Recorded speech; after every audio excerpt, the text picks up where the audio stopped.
Shalom sahabat Mitra Rema.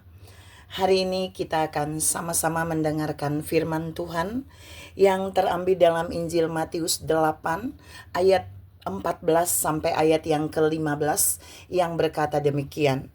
Setibanya di rumah Petrus, Yesus pun melihat ibu mertua Petrus terbaring karena sakit demam. Maka dipegangnya tangan perempuan itu, lalu lenyaplah demam itu. Ia pun bangunlah dan melayani dia.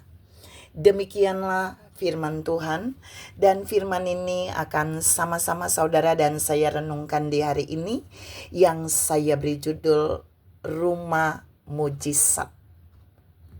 Saudara yang saya kasihi dalam Tuhan Yesus Kristus, mengapa saya memberikan tema rumah mujizat?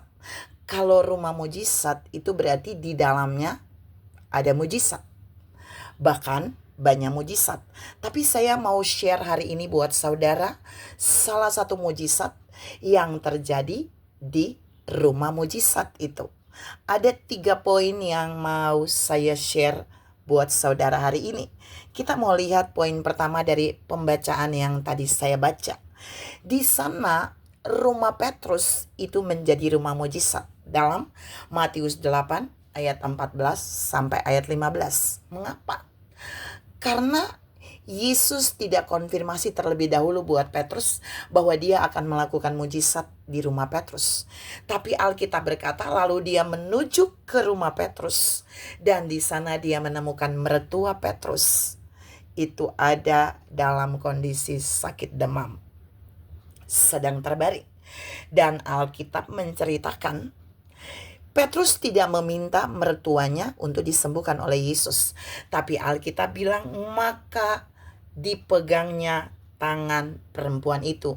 Jadi Yesus punya inisiatif sendiri memegang tangan ibu mertua Petrus, dan Alkitab berkata lalu lenyaplah demam itu. Jadi Yesus hanya pegang tanpa suara, dan terjadilah mujizat di rumah mertua Petrus. Apakah cuma sampai di situ? No.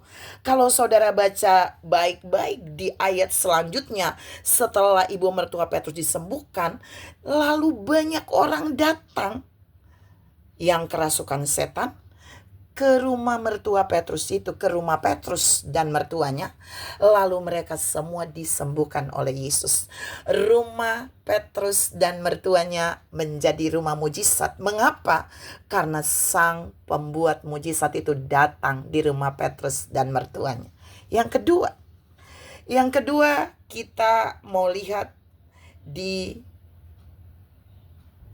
Lukas 10 ayat 38 sampai ayat yang ke-42. Di sana Yesus pergi ke suatu kampung, yaitu di Betania. Lalu dia masuk ke rumah Marta, Maria, dan Lazarus. Saudara tahu, Yesus tidak telepon Lazarus, Maria, dan Marta bahwa dia akan datang, tapi dia datang pada saat itu. Lalu dia mampir ke rumah Marta dan Maria dan Lazarus. Dan Alkitab bilang di sana, lalu dia masuk, lalu dia duduk, dan dia mengajar, menyampaikan sesuatu dari firman-Nya. Alkitab bilang Maria duduk di kaki Yesus sampai Yesus selesai menyampaikan pengajarannya. Tapi Marta sekali-kali datang dan kemudian kembali ke dapur. Saudara yang saya kasih dalam Tuhan Yesus Kristus, apa sih mujizat yang terjadi ketika Yesus datang di rumah Marta, Maria, dan Lazarus? Mujizat paling dahsyat adalah Maria mendapat bagian terbaik dari Yesus. Jadi Yesus datang tuh bawa bagian terbaik, dan Maria mendapatkannya, dan tidak akan pernah satupun bisa mengambil bagian terbaik ini dari Maria. Saudara yang saya kasihi dalam Tuhan Yesus Kristus, bagian terbaiknya apa sih? Duduk membangun hubungan intim dengan Tuhan. Tapi di bagian ini Maria duduk diam dan dengar Yesus berbicara. Saudara yang saya kasih dalam Tuhan Yesus Kristus, rumah Marta, Maria, dan Lazarus menjadi rumah mujizat di mana Yesus berbicara secara pribadi bagi Maria dan Marta di sana, tapi Maria mendapat bagian terbaik karena Yesus membawa bagian terbaik ke rumah mereka yang tidak bisa diambil oleh siapapun juga.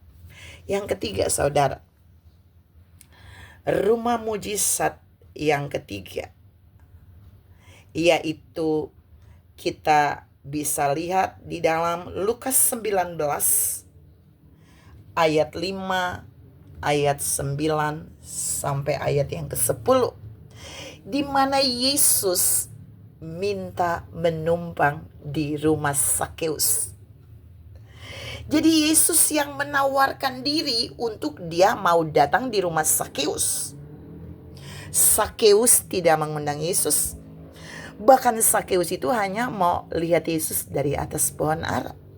Tapi ada satu tawaran yang luar biasa di mana Yesus mau menumpang di rumah Sakeus. Dan kemudian Sakeus membawa Yesus ke rumahnya. Dan banyak mujizat terjadi di sana.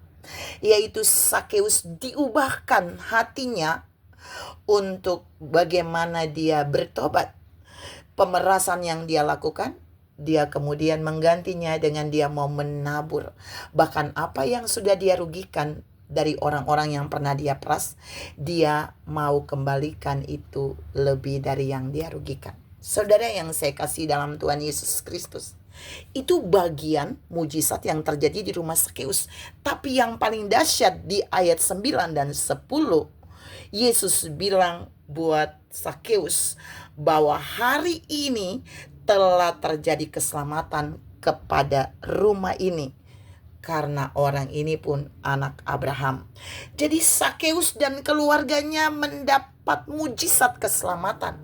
Mereka tidak memintanya, tapi Yesus datang dan membawa itu ke rumah Sakeus. Saudara yang saya kasih dalam Tuhan Yesus Kristus, ketiga rumah tadi menjadi rumah mujizat karena sang pembuat mujizat itu sendiri yang berinisiatif untuk datang di rumah tiga orang tadi, yaitu rumah Petrus dan mertuanya, rumah Marta, Maria, dan Lazarus, dan rumah Sakeus. Pertanyaannya hari ini, apakah rumah saudara dan saya juga adalah rumah mujizat? Harusnya ya. Dan saya percaya tempat di mana saudara dan saya berada hari ini sudah banyak mujizat yang Tuhan kerjakan di dalamnya. Oleh sebab itu, saudara dan saya tidak perlu berkecil hati dimanapun kita berada. Yesus bisa kapan saja mau melakukan mujizat di rumah kita. Dan dia bisa memilih, bahkan mau memilih rumah tempat kediaman kita menjadi rumah mujizat, di mana dia bisa buat mujizat bagi kita dan keluarga, tapi dia juga bisa buat mujizat bagi orang lain seperti yang dia lakukan di rumah Petrus. Tuhan memberkati saudara berlimpah. Salam mengalami rumah kita adalah rumah mujizat. Amin.